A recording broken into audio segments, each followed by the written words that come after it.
Okay, good morning, everyone. We want to say welcome to Facebook viewers. Let me first of all say a very special good morning to our guests who are joining us, as well as I want to introduce our panel for today, this press conference. So we have the Leader of the Opposition, Honorable Alan Shasney, and the Leader of the United Workers' Party. We also have Mr. Spider Montoot, the Public Relations Officer of the United Workers' Party. So today we're going to be dealing with some very, very pressing issues affecting our country. So the first issue we'll be dealing with is the crime situation. You know that over the weekend, from Friday over Sunday, very, very busy homicide situation in the country where we had on 3 separate occasions at least 5 people losing their lives to gun violence, which continues to grip our country. We also saw very, very unceremonially and inhumanely, if I could say, the vendors of our country continues to be under attack from the St. Lucia Labour Party administration. None other than the Minister of Castries Central himself on site as the equipment came in and to dislodge the vendors from their location on Labrie Street and Jeremy Street. We also going to deal today with the scandal of the century. This issue which continues to really embarrass all of us as we travel around St. Lucia. The scandal of the century, the CIP scandal, which is a sore point for this administration. So let's get straight into it. I'm going to introduce the Public Relations Officer of the United Workers' Party, who will deal with the issues of the crime situation and also the vendors' dislocation in our country. I give you Mr. Spider Leonard Montoot.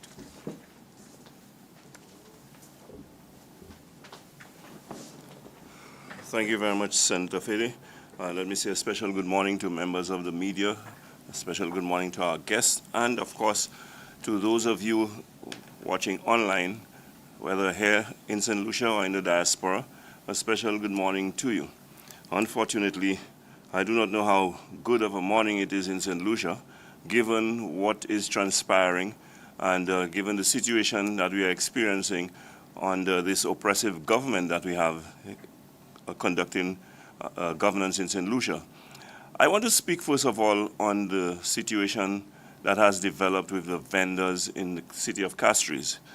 We have seen in a very oppressive manner the representative for Castries and the minister in Prime Minister's Philip J. Pierre's office responsible for local government, Richard Frederick, the manner in which he has behaved, that is after, during the election campaign, promising to champion the cause of vendors, he has turned around, betrayed their trust, break his promise, and in a most egregious manner, treated the vendors in a very inhumane way. We have seen that he has unceremoniously dismantled some of the vending equipment and displaced some of the vendors with nowhere else, no option to turn to in terms of vending their craft, and has swiftly been able to replace the vending sites with flower pots, where he personally was on site to ensure that he blocked every opportunity for vendors to continue to ply their trade. Now, this kind of behavior clearly indicates that a government who promised to put people first is, again, betraying the promise that they made, betraying the trust that the people placed in them based on those promises, and is in fact showing their true character and quality. I think the vile behavior of Richard Frederick that has been demonstrated in several different ways in the recent past, is something that ought to be brought to a halt. The Prime Minister, who has Richard Frederick in his office as a minister, should at least take responsibility for the behavior that Richard Frederick is displaying and demonstrating. Because since Richard Frederick locked arm with Prime Minister Philip J. Pierre, we have seen Richard Frederick assume that attitude, that gangster-style approach to dealing with St. Lucians. We have seen him on his talk show where he has intimidated and attacked private citizens, where he has abused women, and in fact boast of having files on private citizens coming from the police that he could choose to, according to him, go to his archives and expose and attack people as a government minister using his privileged position to do so. These are the circumstances that exist in our democracy today that cannot be allowed to thrive, and I'm calling on the Prime Minister, who himself has not shown any signs of good leadership since assuming office, to take a stand and deal with it. These are the kinds of things, and I will segue a little, that will give rise and embolden criminals in our country. Because when you see lawlessness taking place from the top, what do you expect to trickle down? And of course, we don't even talk about petty crimes. We don't even talk about robberies and physical assaults. We focus mainly on homicides because that is the ultimate. When a life is taken, that is irreversible, that is the ultimate. We have the chilling statistics of having 40 St. Lucians having lost their lives so far this year in less than 6 months. This seemed to have become normal to us to the extent that our government, who boasts of a Minister of Home Affairs, a Minister of National Security, the Prime Minister himself, a Minister of Crime Prevention, and an Attorney General, all of whom are sitting in high offices being paid by taxpayers of this country, they have nothing to say and very little to do with the crime situation that is burgeoning in our country today. This is unacceptable. This cannot be allowed to continue. And we must, as a country, take a stand to let it be known that we cannot be overrun by rogues and gangsters and criminal elements, nor be governed by a government who seem to be facilitators of that situation. So I am calling once again, after we just experienced over this last weekend what I refer to as a bloody weekend, another bloodbath, St. Lucia being drenched in the blood of our young sons in particular. We witnessed 5 homicides over the last weekend, between Friday and Sunday, 5 homicides. There seemed to be an acceptance by the government that it is business as usual. That seemed to be normal to our government, to the extent that up to this minute, we have not heard any decisive, definitive statement by our government as to what it is they intend to do to curb this situation, to calm the fears of St. Lucians, and to bring St. Lucia back to normalcy as a peace-loving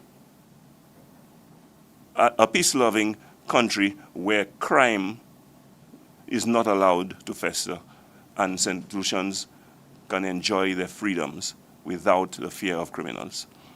So again, I am calling on the Prime Minister of St. Lucia with the hope that it will make a difference, that he dismiss the ineffective and failed Minister of National Security. I am calling on the Prime Minister to understand that the gimmick that he pulled on St. Lucians a few months ago, by naming a Minister of Crime Prevention, not even detailing to us what exactly that portfolio entailed, what were the functions, responsibilities, and duties of that minister would be. And if I were to understand, going simply by the nomenclature of that portfolio, we can say that that minister has failed. Because if his job is crime prevention, and in one weekend, we have 5 homicides, not even considering other criminal activities, he has already failed. So the government has to take stock, come out and say to us, what is your plan? Especially in light of the fact that the opposition has offered suggestions and recommendations to the government. And the Prime Minister, who is the Minister of National Security, no less, made a public statement that he discarded the recommendations and suggestions, that he threw it in the bin. Mr. Prime Minister, you have two options. You either go back to the bin to get the recommendations, because under our watch, crime was under better control than it is today. You either go back to the bin or you replace the Minister of National Security with someone who will do better than you are doing currently.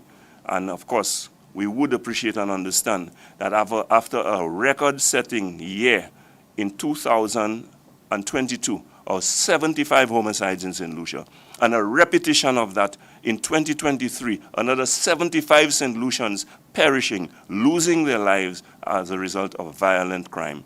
We are now again on the way to not this time only equaling that record, but if we are to continue this present trend, we are going to break that record. These are not the records we want to set in St. Lucia.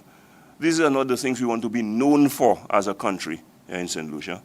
So, sir, please, something has to be done. Dismiss the Minister of National Security. Take control of your minister in your Prime Minister's office, Richard Frederick, his vile, intimidating, oppressive behavior, attacking citizens, and especially in light of what he has just done to the vendors of this country. And these are incidentally among the people of the lower echelon of our economics in St. Lucia. If you care, like you claim you are, do something about it. I will not delve into the many other scandals that is hovering over this present government. I will stop at this juncture. At the end, after our political leader and leader of the opposition has made his contribution, if you should have any questions for me, I would be happy to answer. I thank you. Thank you very much, Spider. We note this week that the Labour Party's public relations machinery is in full gear. The weapons of mass distraction, I call them, WMDs. What they are trying to do is to get us to focus our attention away from this embarrassing scandal, the CIP scandal. But we have got news for them. We are going to stick to the messaging. We're going to stick to the issue. We're going to continue to call for answers to the many questions that they refuse to answer on this CIP scandal. We are going to stick to the many questions. We will continue to call for answers as to why hasn't the government come out and tell us what is the strategy for crime? What is the strategy to reduce the youth unemployment rate of 25%? There has been a gross mismanagement of our country in all sorts of areas. Agriculture is down. St. Lucia was the worst performing economy in the OECS. And Spider has just told you, when it comes to the management of crime, we are the homicide capital of all OECS countries. We have recorded among the highest number of homicides within the OECS countries. But yet the government would like us to believe that there is a subgrouping or a sub-regional pandemic which is taking place as in the crime situation. So there is no escaping. There is no relenting from focusing on the questions that matter. So you see the Labour Party raise these issues about a statement made about war. I mean, nonsense, absolute nonsense. Clearly the leader of the opposition, when he spoke, when he used the word war, he wasn't talking about declaring war against anybody. That's not what we're talking about. We're talking about a war against corruption. That's what we're talking about. We're talking a war against the mismanagement of our passports, a mismanagement of our country's reputation overseas. That's what it is about. Don't try to confuse the people of this country so that you can escape from answering the real questions that really matter. So go tell your spin doctors to try another issue, because the UWP is remaining focused on the issues that really matter, and the issues that really matter we are talking about them today. So you can continue to twist our statements. Instead of playing our entire statements, you only choose to cut out 10 seconds, and you make an ad from 10 seconds. That's the oldest trick in the book. St. Lucians are more intelligent than that. Nobody is falling for your bluff. And when do you choose to do it? You choose to do it when there is a big CIP scandal that none of you want to answer. None of you can tell us, respond to the many questions that we have raised, the many questions that have emerged from this international scandal of the century. I give to you the leader of the opposition and the political leader of the United Workers' Party, former Prime Minister, Honorable Alan Shaston.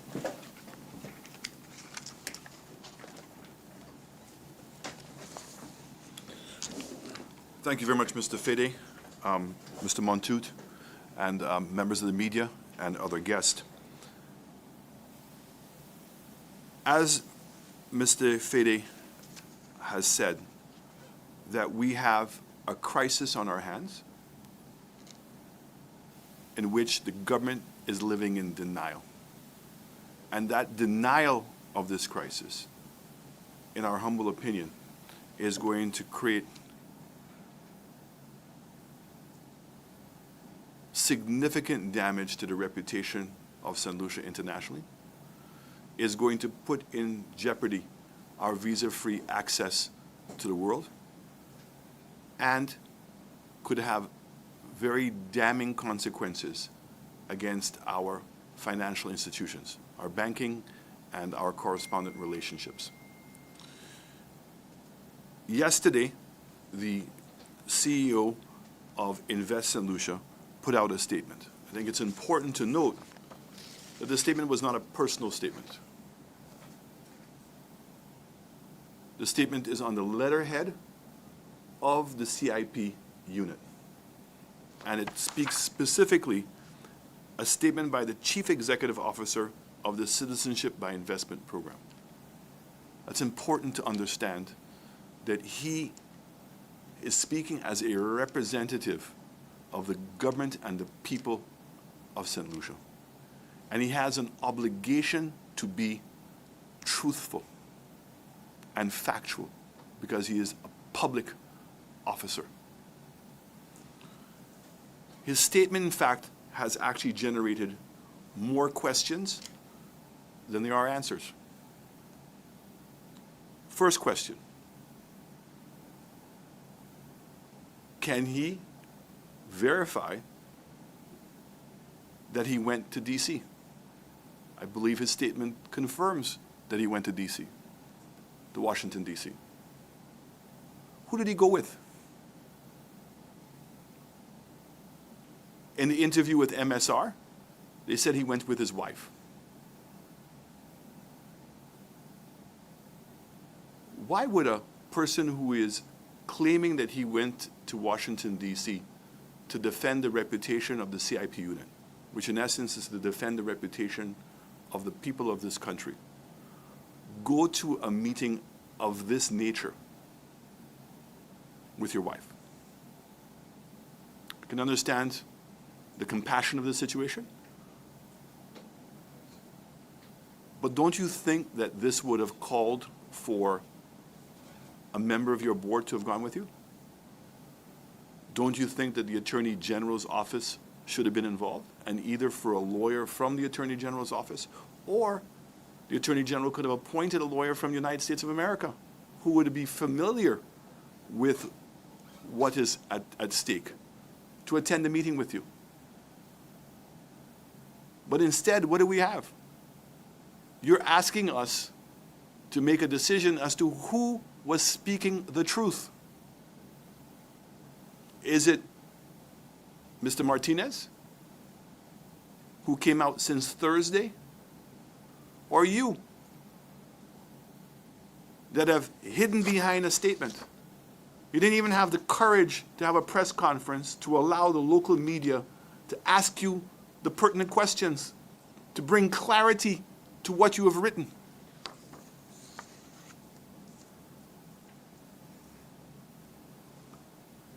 We heard in the interview with MSR that you had a phone conversation with Mr. Martinez on Thursday, and that by Friday you were in his office. What was that conversation that would have caused you to have rushed up to go and see him? And when you rushed up, you're saying in your statement that you went there to defend the reputation of the unit. So therefore, who from the government knew that you were going? Was it with the blessing of the Prime Minister? Was it with the blessing of the Attorney General's office? Was it with the blessing of the lawyers that represent the CIP unit? Was it with the blessing of your board? Was it with the blessing of the minister?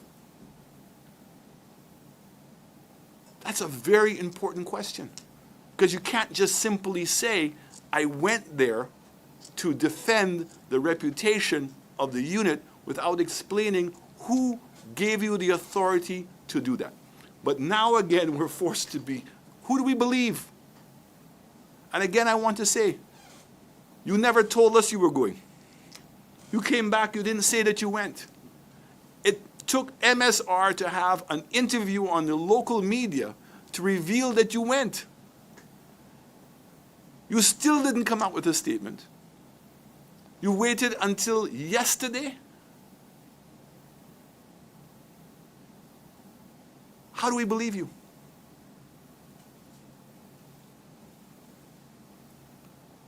Another question. What information did you provide to MSR that would have caused Mr. Martinez to now change the minister from being a co-conspirator to now a co-defendant? I heard Mr. Martinez say that you said that you were an order taker and that the persons running the CIP program was the board and the minister. But we would like to know, what is it that you did say, because it is clearly out of your meeting with MSR that MSR decided to change the minister to become now a co-defendant. That a minister of the government of St. Lucia now has been labeled as a co-defendant in a RICO case in the United States of America.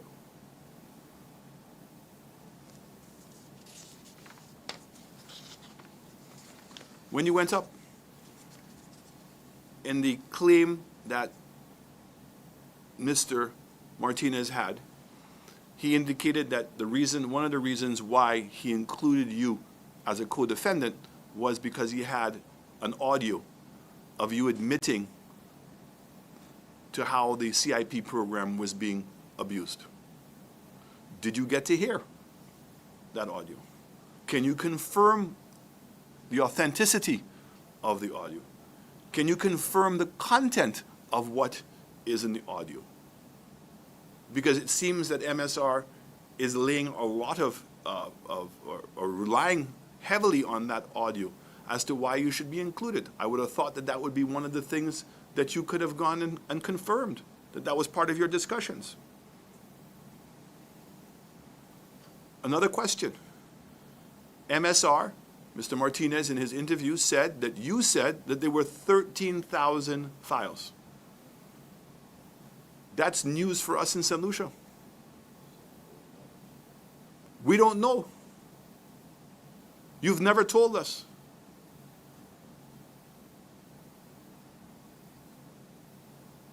You didn't tell us how those files are broken down.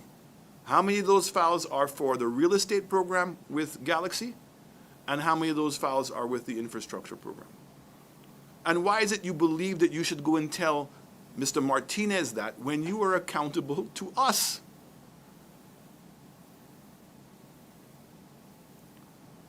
So I can say, sir, that your statement is inconsistent with the facts. Because even without you answering those questions, there's a lot of concerns. And in the legal parlance, what that means is that in this statement, you have perjured yourself. You've lied. There's no two ways about it.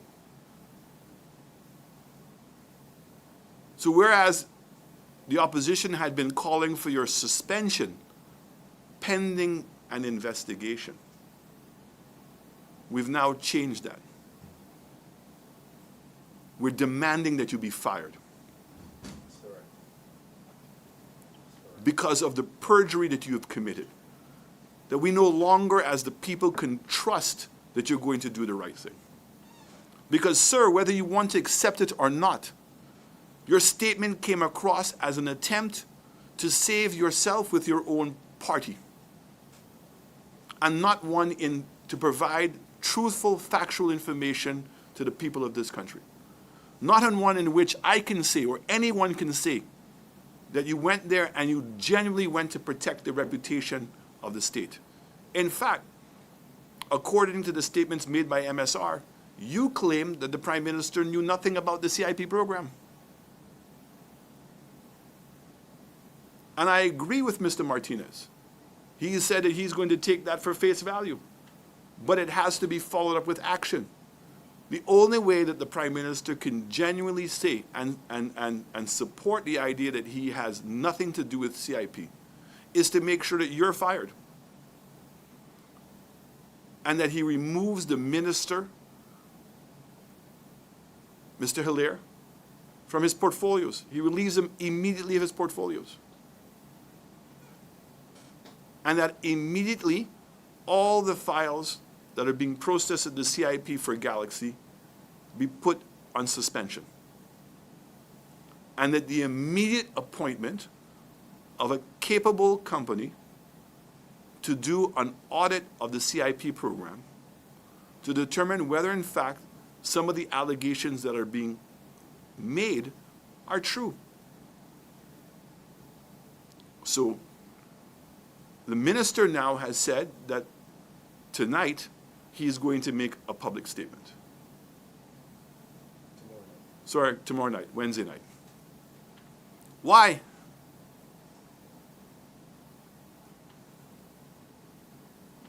A situation like this calls for him to have a press conference with his board and with the CEO in which they can answer questions rather than hide behind statements and then to use propaganda to try to substantiate those statements. Because like this statement, it does not take a genius to see through it as to what the intention was. There's no truth in any of this. None of this was intended to protect the people and the reputation of our country. This was intended to protect his party, to protect his minister, to protect his prime minister, and to protect the board.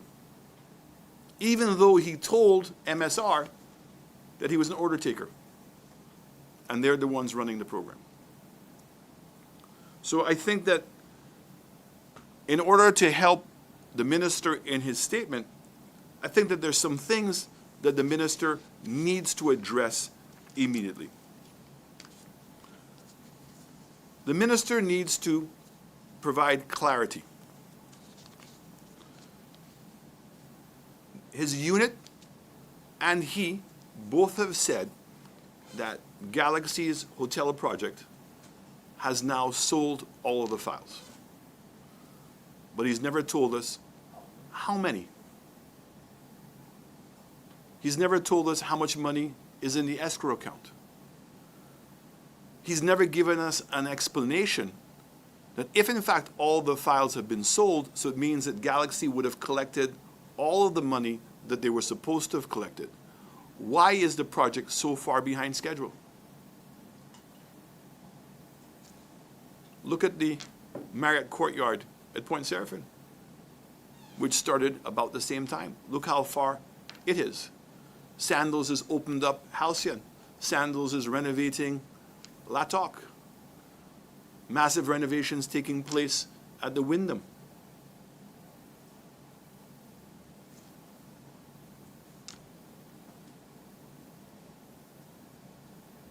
he owes us an explanation. How many files have been sold? How much money was collected? And how much money is in the escrow account? And when do we think that the hotel is going to be finished?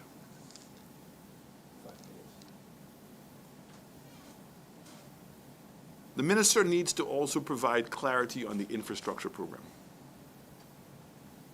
What is it? There are no regulations. Again, we had to find out from somebody other than the government who the developer was. So it's not until Galaxy came out and put in their press statement that they were the developers that we even knew they were developers. How many files have they sold under the infrastructure program? Where is the money gone? What projects are you going to do? But even more importantly, and I really want the patience of the public of St. Lucia and the media to understand this. Why would you have an infrastructure program when you already have the donation program? So the donation program is that $100,000 goes into the CIP unit and goes into the economic fund, which has a board of directors of 5 public servants. You amended the rules to say any project that Cabinet wants, you can have. So if Cabinet chooses to build homes with the money, they can. If they want to do infrastructure, they can. If they want to do SOMs, they can. Whatever you want. So that program exists. But you're now saying that you're starting another program called infrastructure, which was started under the Labour Party, where $100,000 is going to go to Galaxy. You can't tell us into what account. You can't tell us what the projects are. And I also want to make it very clear. We are not here to defend MSR. MSR is a separate case that's taking place in the United States of America, but it's the evidence and the allegations that are made in the MSR and the similarities to St. Lucia that has us disturbed. So MSR is saying that in St. Kitts, Galaxy was given a program that's very similar to the infrastructure program to build a prison in St. Kitts. And the cost of the prison was $50 million US. And Galaxy was given 5,000 files at $200,000 a file. So that means that they were going to raise $1 billion to build a $50 million prison. And the prison hasn't been built. And we have a similar program here where you have Galaxies involved with an infrastructure program. So why is it you've not asked Galaxy to finish the hotel before you've done the infrastructure program with them? If in fact MSR is correct in its allegations, and it's not just MSR that has laid those allegations, it is also the current government in St. Kitts who have now said that there were 8,000 files. $1.6 billion should have been collected. And the prison is not finished. How is it that Galaxy put in their statement that they're also collecting the fees? That's illegal. It is the CIP board extremely concerned. The allegations by MSR. We're very concerned with the statement, the damning statement that the CEO has made, and we're demanding that he be fired immediately for perjuring himself and lying to the people of St. Lucia. We're again reiterating that the Prime Minister ought to relieve the Minister of his portfolios, freeze all of the files with Galaxy, and allow for an independent investigation because there's way too much at risk. And if we don't act urgently and show the world that we're taking this thing seriously, then I fear that we will lose our visa-free access because we'd be in breach of the confidence that those countries have given to us. That our banking system can be tainted, and there would be negative consequences to all of us if they do that. And if this government continues to run away from what the truth is, it is going to be at all our peril. And so the last statement I want to make is this government has continuously said that the passports are not, our visa-free regime is not in danger of being lost.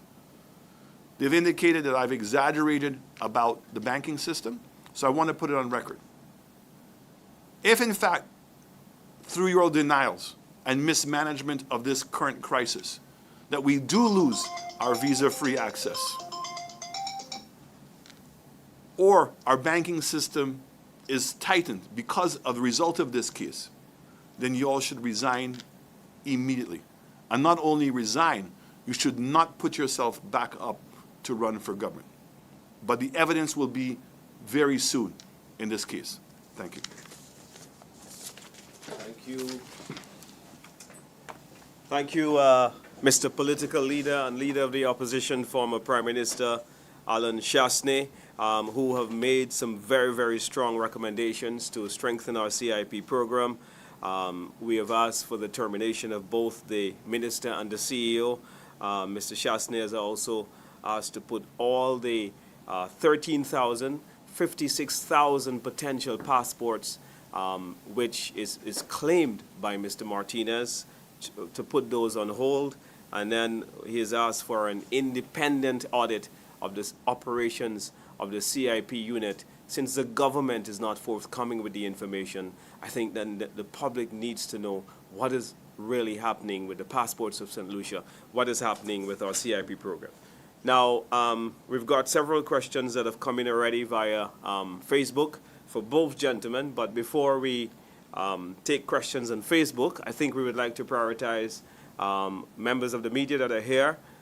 So if you've got any questions for our panel, this is your time to do it before we go to Facebook. I have a question for the Leader of the Opposition. If you send it, I'll just repeat it for our audience on Facebook who are not able to. Yeah. So, Caribbean Galaxy did come to St. Lucia under your government. And the hotel project in Connells was started, the contract was signed by you. Can you tell us how many units Caribbean Galaxy were awarded for that project? And can you tell us, if you have any knowledge, how many of these were sold while moving on this? So the question here for the Leader of the Opposition is that the Caribbean Galaxy Hotel development actually started under the United Workers' Party administration during the time that he was Prime Minister. And one of the journalists here would like to know how many files, how many passports were approved in the contract with Caribbean Galaxy. Mr. Political Leader.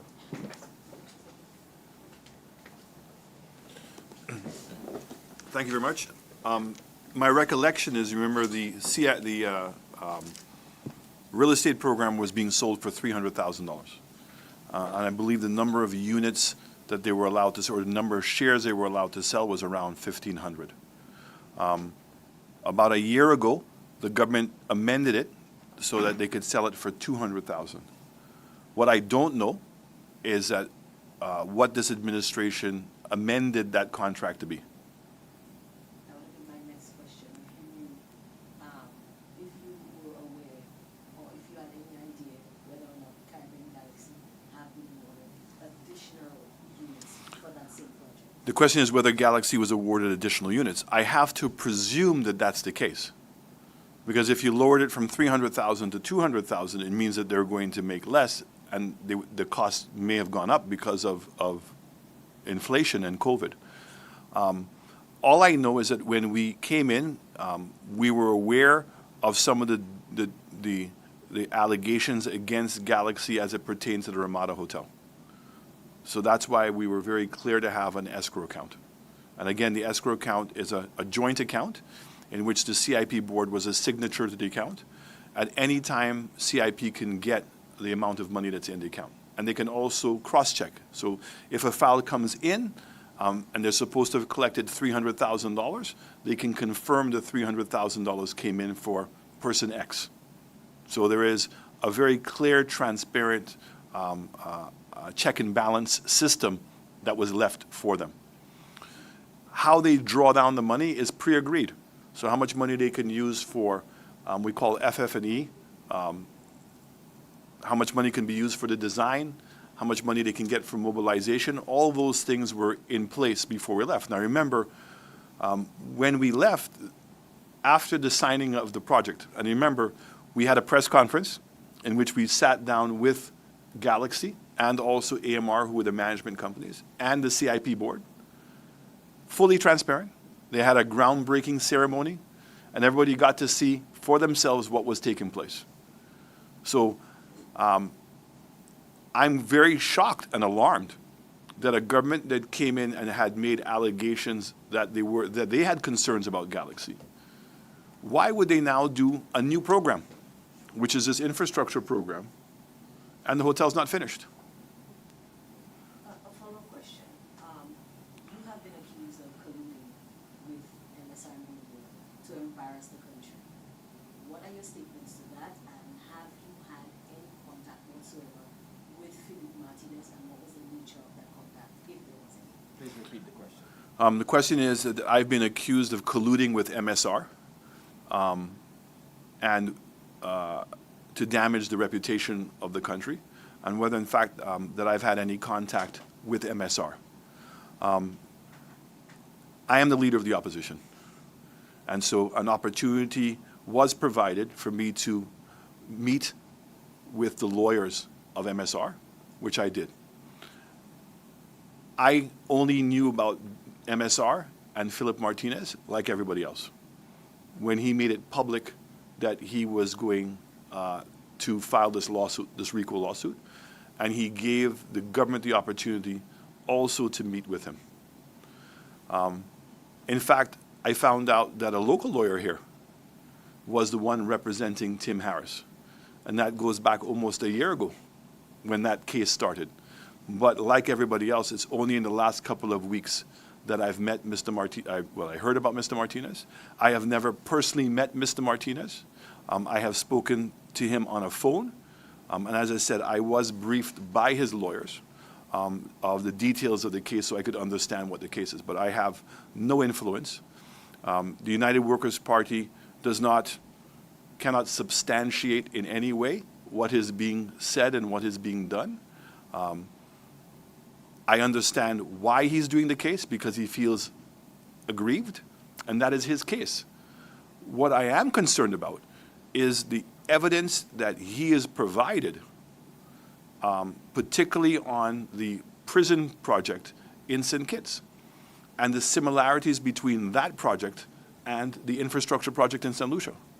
And when I see a program being done and that there are no regulations, nobody can provide us with any information, it's very concerning, because that's exactly what took place in St. Kitts. In fact, in our case, it's even worse than what's taking place in St. Kitts. I am very concerned that when I hear that he is subpoenaing banks in the United States, which are our correspondent banks, and saying to them that the banks here processed transactions illegally. And I understand the consequences of that, because that's what caused the de-risking in the first place. That's real. So we are not going to be involved. I cannot substantiate his case, whether it's legitimate or not, but I can say to you that there are aspects of the case that are very worrisome. And it's even more worrisome because this government that we have continues to try to confuse people with the real estate program and the infrastructure program. Yes, we did bring Galaxy to St. Lucia. We brought them for the real estate, the hotel. So we knew what they were building. The designs of the hotel are there. The costings of the hotel are there. Work had already begun. There's an escrow account. Why is it that this infrastructure program is not being done as transparently? And what makes it even more concerning is when you get conflicting information. So we continuously find out details about this program from third parties. We found out that Galaxy was the developer. Not from the government, from Galaxy. We found out from MSR that our CEO went up to meet with him. We didn't find it out from the government, we found it out from them. We found out from MSR that he reported that there was 13,000 files. That's not been reported to us. When did you hear the allegations of Galaxy? There had been several allegations within the region of companies that were discounting. There was never any specific allegations about the Galaxy program in St. Lucia. But I did bring it up with the board, and the board assured me that they had controls put in place to make sure there could not be any discounting. These allegations were before you signed the contract with Galaxy or before? After. The allegations that we'd heard about Galaxy beforehand was the Ramada Hotel, and that it had not been finished. And I personally went up to St. Kitts, saw the Ramada was on the verge of being opened. I'd spoken to the then government about Galaxy. And what we decided to do was to put in measures to protect us. So the first measure was to make sure they signed up a management company that we felt that would do a great job in marketing the project. So Ramada is not really a well-known brand in this part of the world. But AMR is. That the design of the hotel was an all-inclusive hotel and a product that we thought that could be successful. And we made sure that there was an escrow account. As I said to you, we spent a lot of time trying to open up an escrow account here in St. Lucia. And the banks and the entities would not do it. So it was agreed that the escrow account would be opened up in China. And China was chosen because that's where most of the expenditure was going to come from. There was a contract signed with that escrow agent. It's an independent agency. And the money can be checked every single day. You have an opportunity, the CIP board, to check that money. And as I said to you, to balance it between who paid and how much they paid. So you can authenticate that.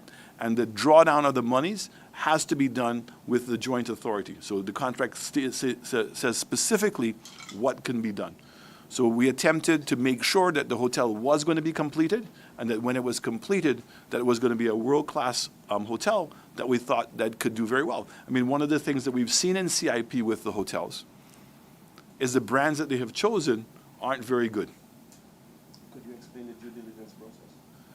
The due diligence process remains the same. So all files go through the CIP. I'm very proud of the fact that we were one of the ones who really instigated and strengthened the RSSS and impacts. So all the files would go to the police agency here, which is Special Branch. Special Branch either sent it off to FIA if they had concerns, and they sent it off to RSSS. RSSS sent it off to impacts. In addition to that, you have WorldSpan, and then you had what was called third-party person. So if the person lived in Canada, there would be a firm that you would use that would actually authenticate and confirm that the person existed, that that job that they claimed that they had was a real job, that the money and the wealth that they said that they had, that there was evidence of that wealth. So in each of the different regions, they have what we call third-party companies that do that further authentication. So I just want to say that we sometimes want to bundle everything together. They're all very separate and apart. The issue at hand is there is an ability on the government of St. Lucia to hold Galaxy accountable for the monies that they've received and to make sure that the hotel is being built. There are mechanisms that are built in to protect us from that not happening. The infrastructure program, which is this new program, does not have that. There's been no press announcements, there's been no press conferences, there's been no regulations passed. Nobody's told us what the infrastructure programs are, nobody's told us where the money is going to go.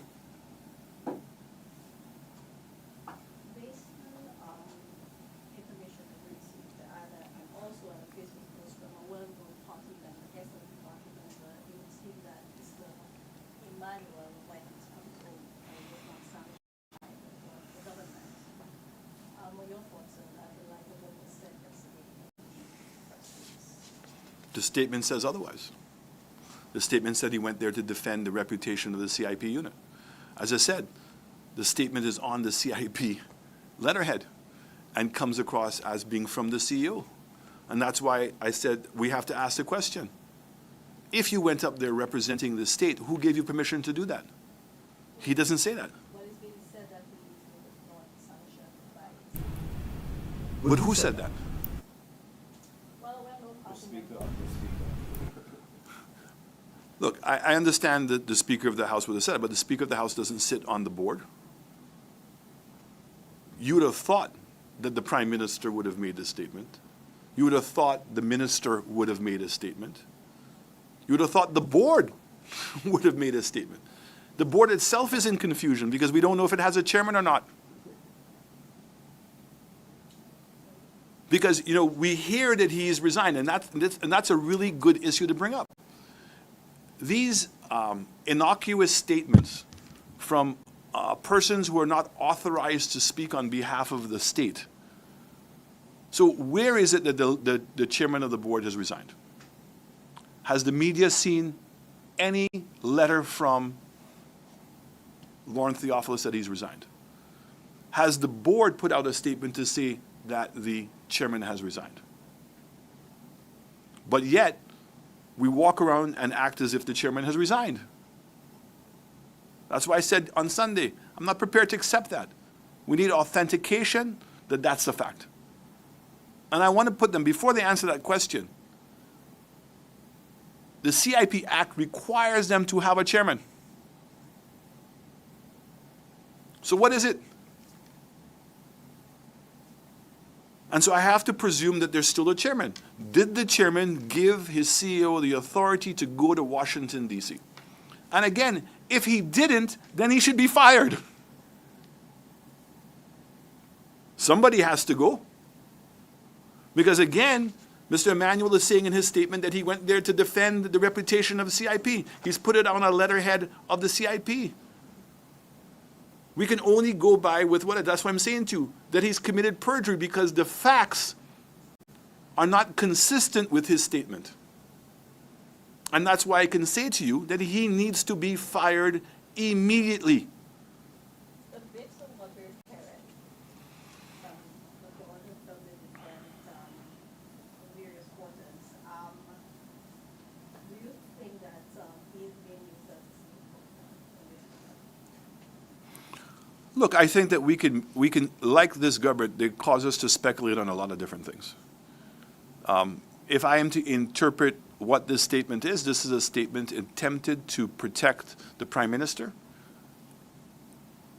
attempting to protect the Minister, and to hell with the public. So the people have come last. And you cannot hold a position as the CEO of the CIP.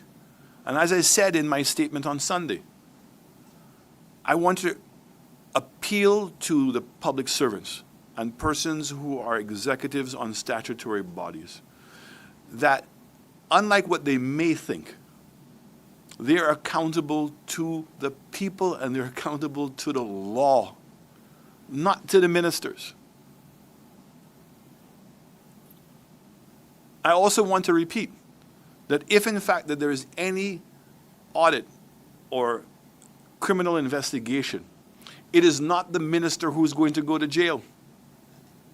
It's not the minister who's going to have to pay any money. It's you, the public servant, because the signature that's going to go on the documents is yours. A minister doesn't sign, ministers sign things like MOUs. But legal documents are the CEO. So even when the CEO goes up and says to Mr. Martinez that he's an order taker and that the person is driving the program, then you shouldn't be there. Why are you paying this man all this big money to be an order taker? Anybody can be an order taker. And that's what I'm saying to you, the inconsistency of the statement. So we don't know if the chairman has resigned. We don't know who gave him permission or if anybody gave him permission to go up. Yet he says that he did. He wants us to believe that his word against Mr. Martinez's word. And from what I understand, not only did he meet with Mr. Martinez, he also met with Mr. Martinez's lawyers. So if this has to be, push comes to shove, and somebody has to put out affidavits as to what happened at the meeting, I would imagine there's going to be several voices against his.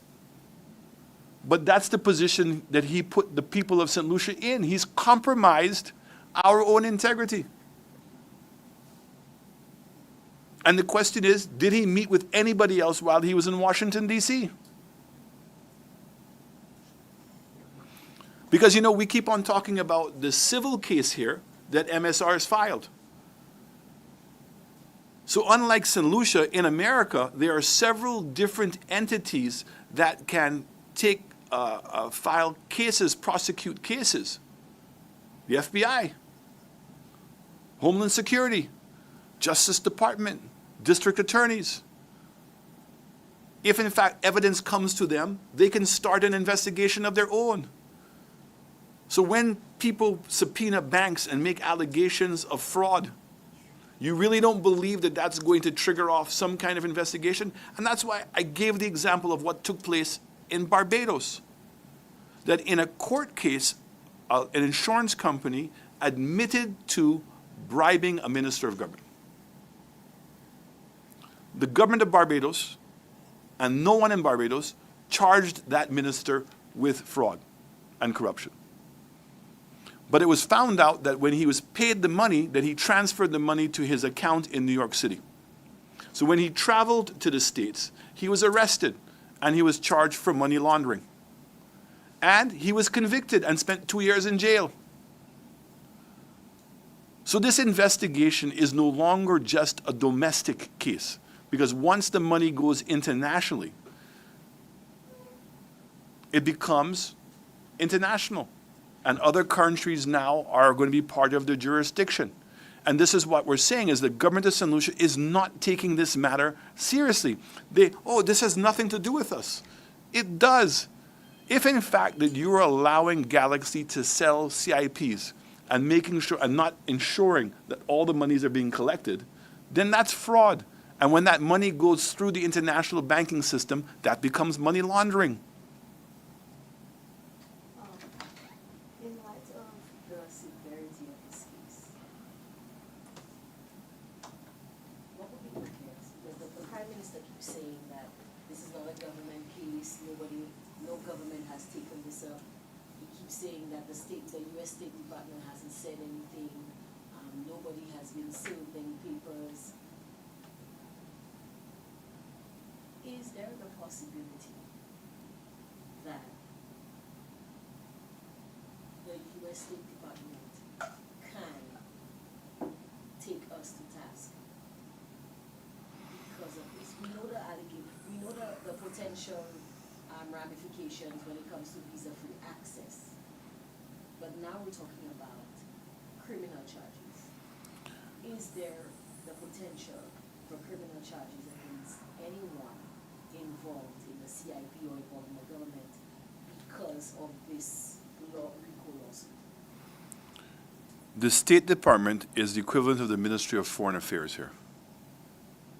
So I've never heard of the Ministry of Foreign Affairs here in St. Lucia taking any kind of criminal cases against anyone.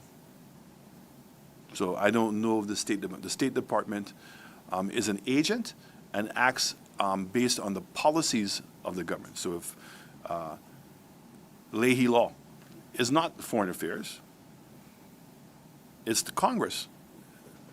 And that if in fact that you're found in breach of the Leahy law, it's for the Ministry of State Department to implement it, not to impose it.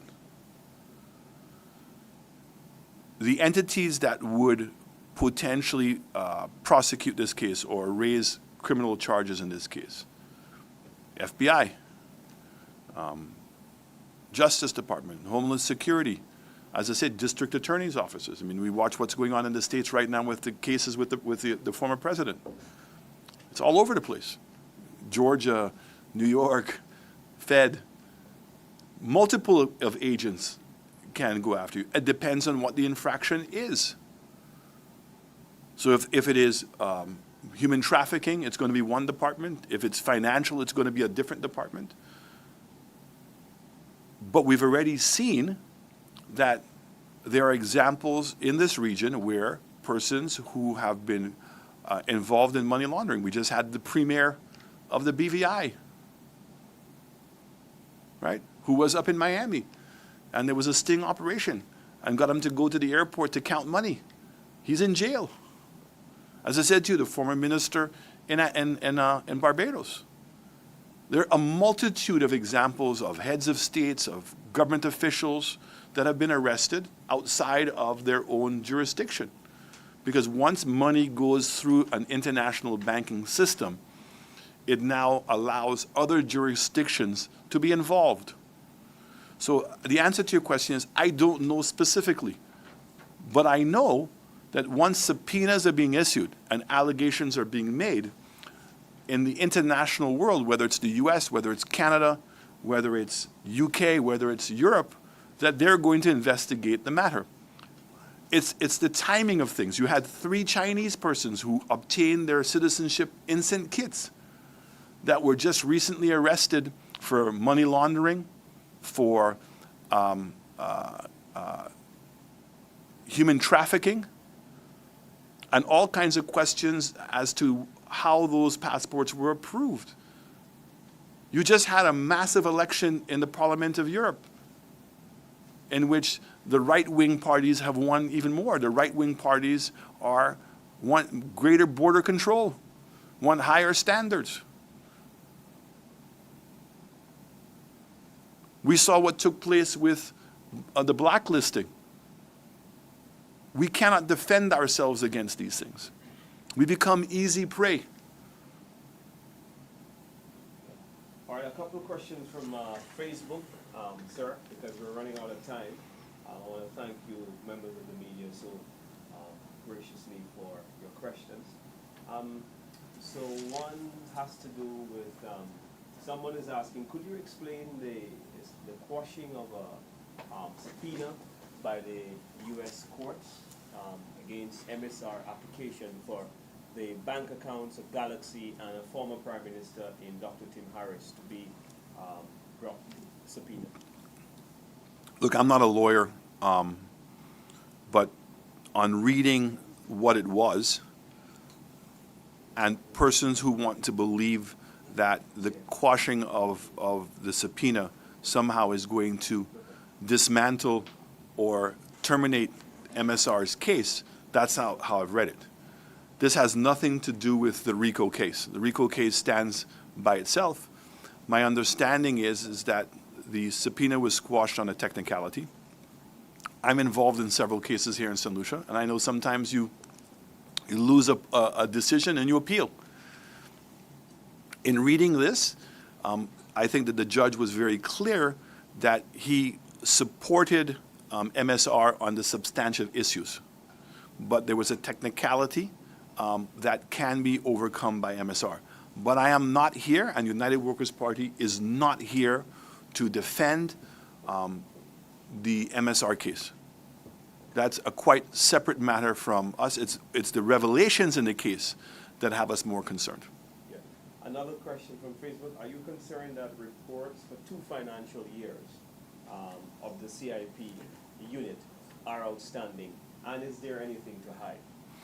Look, I'm very concerned. So if you go on the website of CIP, all of us can do that, you'll see that every single year that we were in office, there is an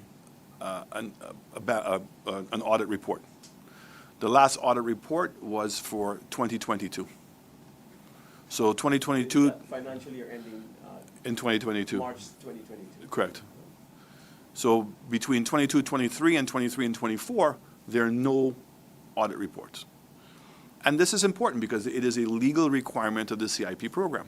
And this is especially coming from a government that made several allegations multiple times that we were not providing the information. You know, even in the reports that are online, I mean, it's online. So when people talk about freedom of information, this information is online, on the website of the CIP program. That the number of passports that were issued under our government was about 800. We're hearing now of 13,000 files to one company, to Galaxy. That could potentially be 50,000 passports. Why should we be asking those questions? And the format of the information, which is an auditor report, a third party is substantiating the information to be correct. That's how we give in comfort. That's part of our democracy. Doesn't exist. And it's one of the things that we've asked this government, that they immediately must provide a report to Parliament and to the people of St. Lucia. How many passports have been sold? How much money have they collected? How much money is in the escrow account? How much money has been collected for the infrastructure program? And where is that money? Yeah. I have a question here from DBS Television. Actually, first off, the Director of Public Prosecutions, Mr. Dasri, has been appointed under your administration.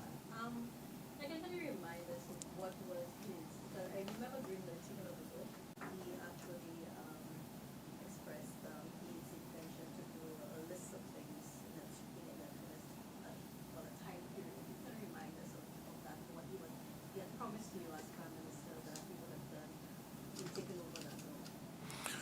Look, I think the DPP had done really an admirable job. When he first came in, there was no department. I mean, it was in name only.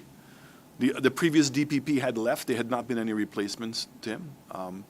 The department was severely understaffed. It was under-equipped. It was almost like there was a deliberate attempt to marginalize the office. And I'm hearing similar complaints now, that persons who've retired, they've not been replaced. The air quality is bad.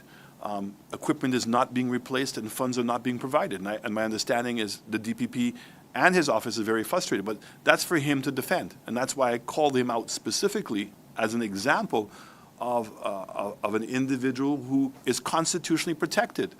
He's given certain rights and protections so that he can feel free to say something that may be unpopular. And he should not feel compromised in any way. And that he has a responsibility under the Constitution to stand up and say those things.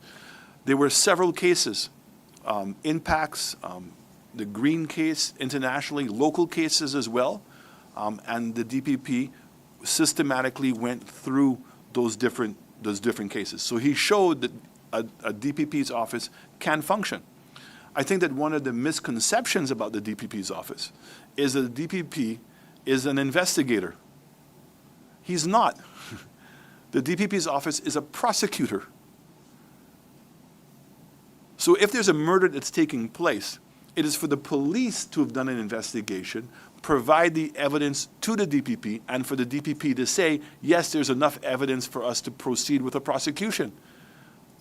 That's why even with impacts, when the Jamaicans were doing the investigation outside of St. Lucia and not in coordination with the DPP was a breach. But the DPP cannot do the investigation by himself. So when we hear about a special prosecutor, okay, that's great. How much staff does he have? He's a lawyer. Who's going to do the investigations? How is that information going to be provided to him? How much money is being put to investigate all of these different things? But I think there's a general perception that you can go and bring a file to the special prosecutor or to the DPP and that they're just going to prosecute. All that evidence has to be substantiated or collected. Now, are you satisfied with his work so far against, I'm just opposing that against what he said he would have done? If I'm disappointed is that if in fact that he is being frustrated, and if in fact that his work programs are being marginalized by government policy, then he has an obligation to say so. I think that he's promised that he was going to come out with a press statement. He has not. On the impacts, just before the elections, in the negotiations with the Americans as it pertained to Leahy, all the cases were investigated. It was agreed that there was evidence to proceed on 2 of those cases. And now 3 years has gone by and nothing has happened.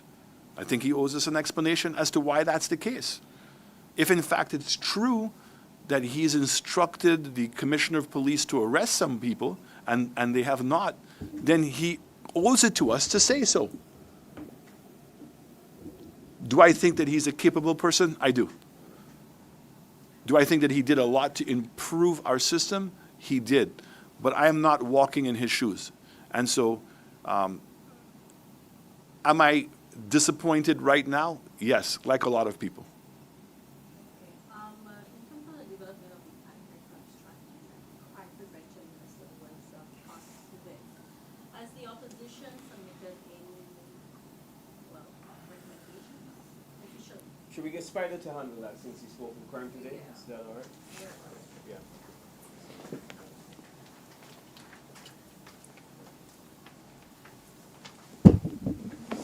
So the question was, with regard to the newly appointed Yeah, crime prevention minister. where the Prime Minister said he was tasked with developing a national, well, as he said, anti-crime plan. Have you submitted officially, well, through the official channels, any recommendations for that? Well, I don't know that since he said so that we have, but in the past, when the Prime Minister when the crime situation first broke out, we didn't wait for us to be asked. We submitted some recommendations. I think it was a 10-point plan as to how crime could be tackled, and that is what the Prime Minister referred to as the document that he threw in the bin. Subsequently, the Prime Minister, realizing that the situation had in fact gotten worse, publicly came out, admitted that he had no answers, and called for assistance. We again resubmitted our recommendations, and again, nothing was done. We have made it public that we are open to participating in any kind of forum where we're going to discuss crime fighting in St. Lucia, where stakeholders would be asked to make suggestions and so on, especially in light of the fact that we now know that the present government has no plan for crime fighting other than buying vehicles. And of course, the Prime Minister has totally abdicated his responsibility, given the fact that he is not a police officer, according to him, and that it was his father who was a police officer. But we are thinking that, yeah, he can get help from police officers, and there are people who are not police officers who have great ideas as to crime fighting, and the opposition, just like we did during our time when there was an escalation in crime, we put measures in place, whether directly in assisting the police, in equipping the police, changes, social programs, what have you. We stand ready to share with the current government, because this is a national issue. This is not a political issue like the Prime Minister is trying to make it. And we recognize the implications for such a situation for the entire country. And as such, as a responsible political organization in this country, we stand ready, and we are reiterating that position. We stand ready to assist in any possible way in the crime fighting effort. Yesterday, the crime prevention minister revealed that he has had consultations with a few stakeholders. He also revealed that they're looking for a consultant to develop a strategy.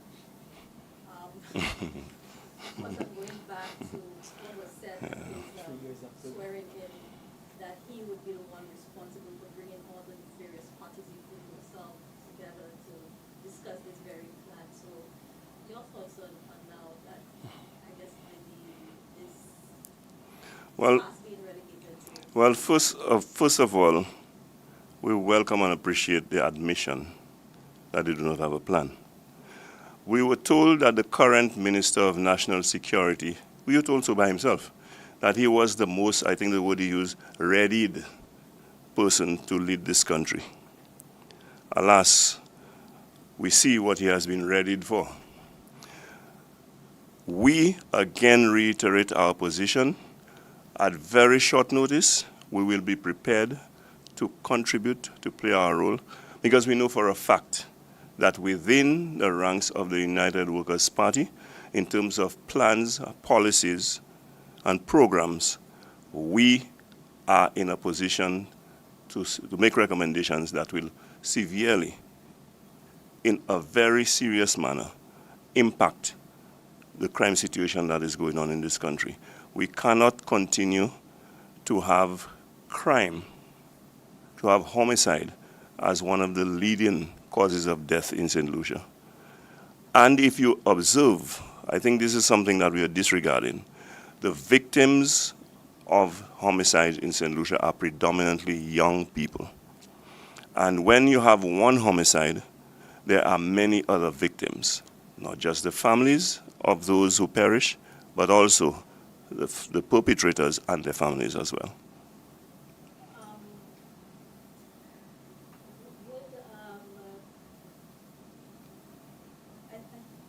I'm just very comfortable with this, but I think what is being said now, this is in relation to the donation of the vehicles, the resources that the government is given. As you said, that all they can do is give vehicles to the police. There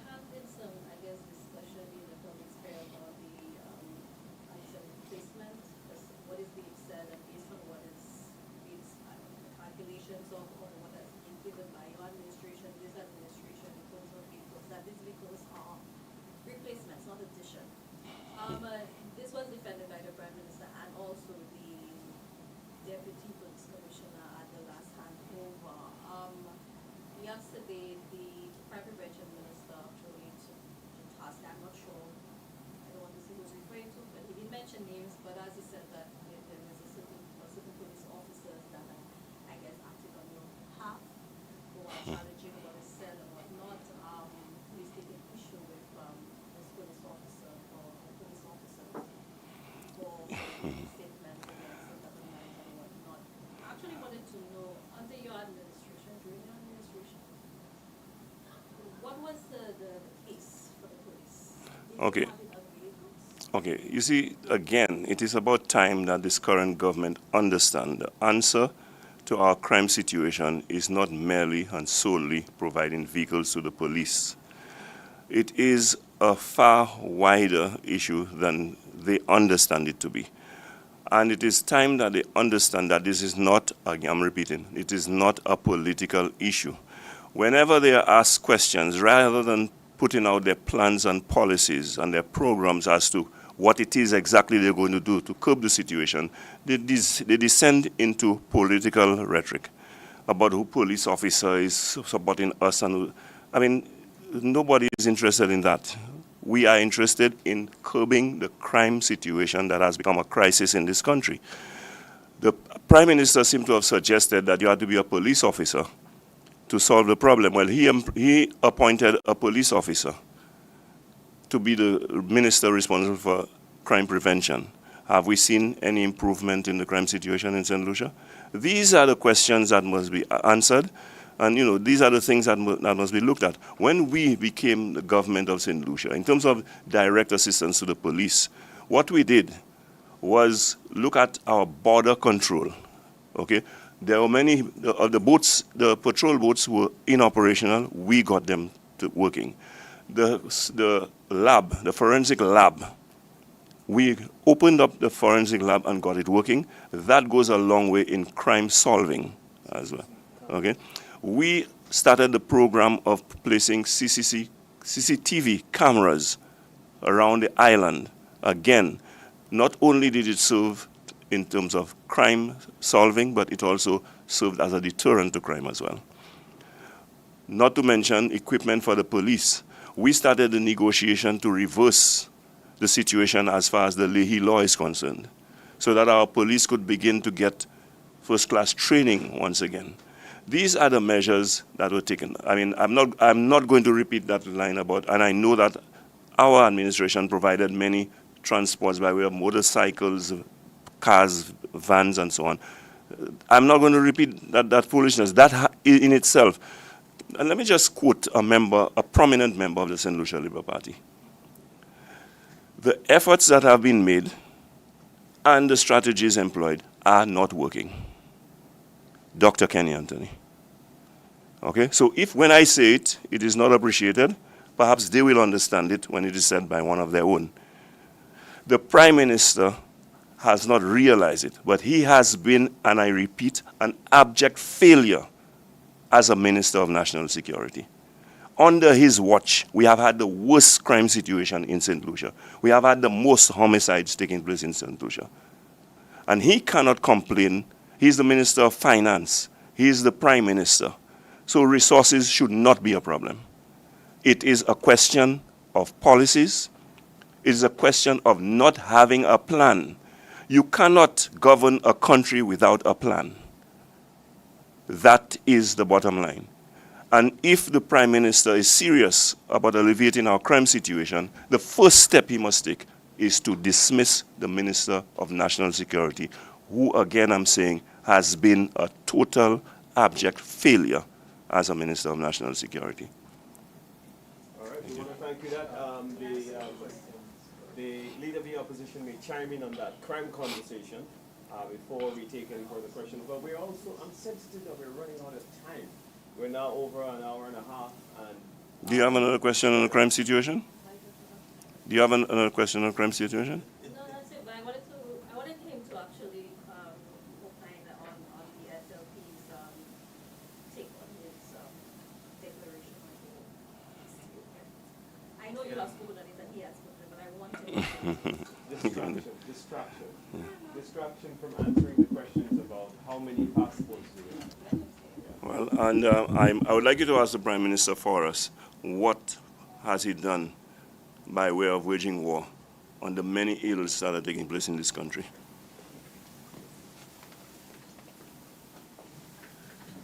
I just want to add really, really quickly because it's more current. We just heard the Minister for Crime Prevention say that St. Lucia doesn't manufacture guns, and that he acknowledged and accepted that our borders are porous, sorry. Okay? So border control, the implementation of border control, which was well on its way, this government stopped it. We had 2 canine dogs here, actually more than 2 canine dogs here. The government said it was too expensive and got rid of the canine dogs, which is specifically to try to deal with the guns and illegal stuff coming in at our ports. I was shocked when I heard the minister say that gang crime now has become international and regional, and therefore we needed a stronger regional police force. That's the same statement I made in Trinidad. It's the same statement we've been saying all along, and I want to echo what Mr. Montoute said. The government has no plans. It reminds me that remember in 2016, leading up to the elections, that they put together, what was it, a vision committee.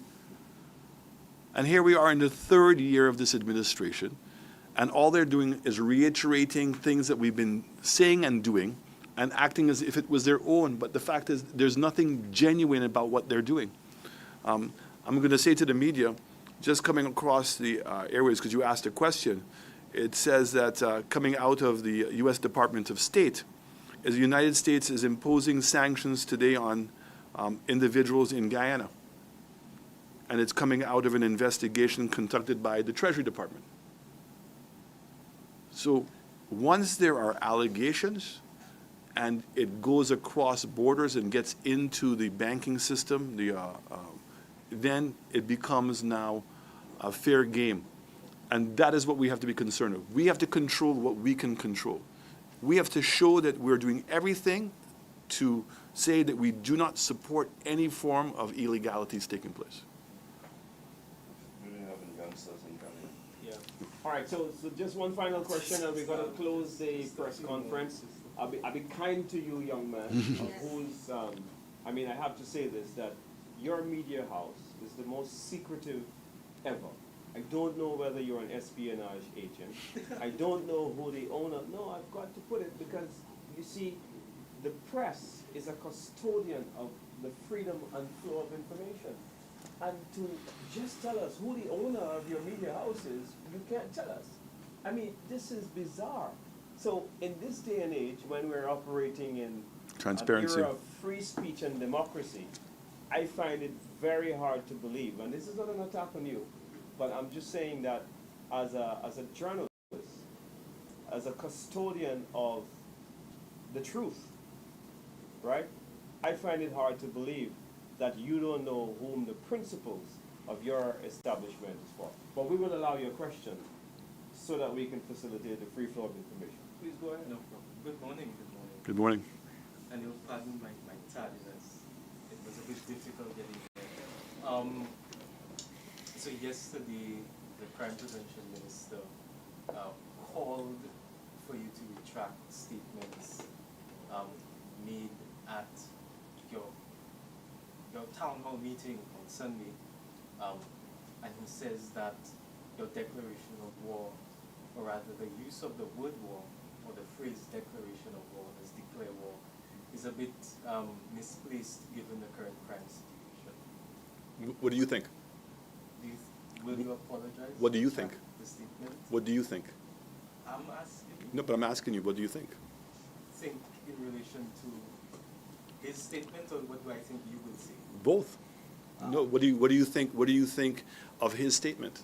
What do you think of my statement? I think the minister says what he wants to say, and you will say, you will respond I'm not. in kind. My statement speaks for itself. What did I say? There was a declaration of war. What was, Paraphrasing. what, I don't want you to paraphrase me. I want you to tell me, what is it that I said? You said let us declare war On, on a number of things. Like what? On civil servants, for one. I never said I You said declare war. basically- I never said I'm going to declare war on civil servants. But So those- if you're not going to, if you can't even quote the statement, so you came here fishing. You came here fishing for a story. So if you want to ask me a question, I'm absolutely prepared to ask a question. So what is it specifically that I say in my statement that you have taken offense to? I have taken offense to nothing.